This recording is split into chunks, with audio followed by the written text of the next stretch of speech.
never really a G.I. Joe kid growing up. For me, if I was going to buy toy vehicles, they had to transform, even if it wasn't a robot, which means I loved the M.A.S.K line. Now, I don't have any that survived how rough I was as a kid, but one did fall back into my life recently. So, we're going to take a look at the Raven.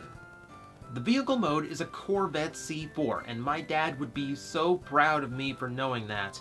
M.A.S.K vehicles were always a nice size, with this car almost 7 inches long, cast entirely in black plastic, apart from the interior. The deco is straight out of the 80s, some strange red and white electric pattern. Not really sure about it. It kinda looks like the wires behind my TV.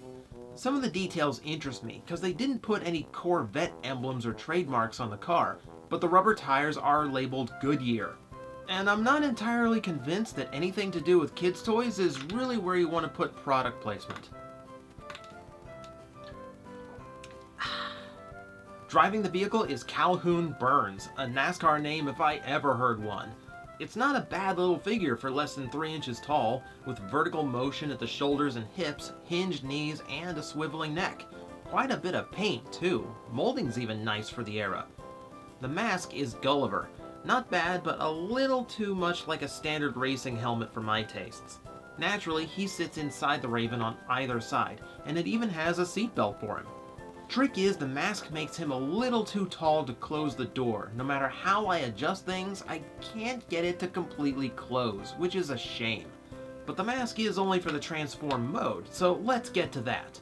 The doors come down to form wings, and from there, pressing the license plate reveals thrusters under the spoiler. At the front, a button on the side flips the entire front end over. To finish off, the wheels fold in, and there's even some guns that can poke out. In this mode, Raven is a seaplane of dubious merit. Using the shape of the Corvette to mimic the front of a boat is a clever touch, but I don't feel like it transforms as dramatically as other M.A.S.K vehicles I had as a kid. Bonus that most of it's spring-loaded though. The red interior is exposed now, as are the tech-heavy stickers inside the door wings, the kind of thing you never see on a toy anymore. For more gimmick, on the back there's a launcher you can arm by pulling on the bumper, and then fire from a button on the top. This would launch a firing disc, if I had one. Projectiles from 80s toys are rarer than Bigfoot sightings. While I wish it transformed more, the benefit is imagination. It's easy to make other vehicles from his transforming steps, like this Back to the Future style hover car.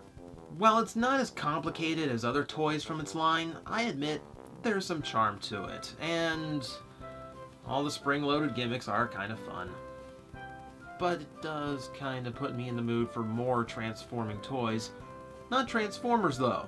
When we open tomorrow's present, we're finally going to explain all of those washing machines on the calendar.